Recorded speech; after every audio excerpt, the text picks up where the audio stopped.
আপনারা দেখছেন স্থানীয় আবাল সংবাদ। এই মুহূর্তে আমি হাজির হয়েছি আপনাদের সামনে একটা বিশেষ প্রতিবেদন নিয়ে, যার নাম আম গাছ।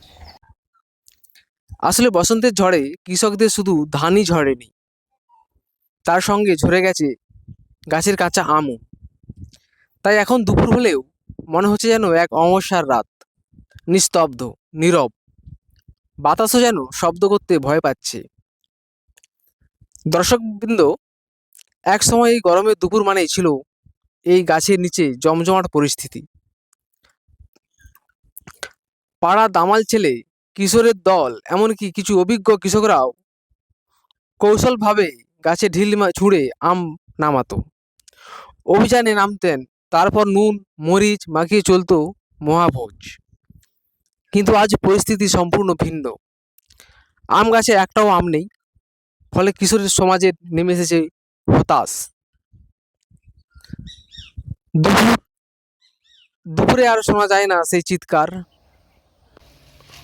নেই সেই হুড়োহুড়ি, নেই সেই ছুটোছুটি, নেই সেই দৌড়ঝাঁপ। আজ চারিদিকে শুধু শান্ত পরিবেশ।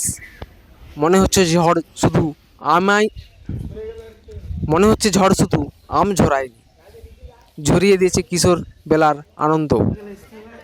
কিছু ছেলেকে ইতিমধ্যেই দিশেহারা অবস্থায় দেখা গেছে। শেষে একটাই কথাই বলবো, এ দুপুর একদিন হাসিতে ভরতো, আজ সেই দুপুর নিস্তব্ধ হয়ে দাঁড়িয়ে আছে। ক্যামেরায় আছেন আমি নিজেই, সংবাদ পাঠক দেবকুমার, স্থানীয় আবাল সংবাদ। ধন্যবাদ।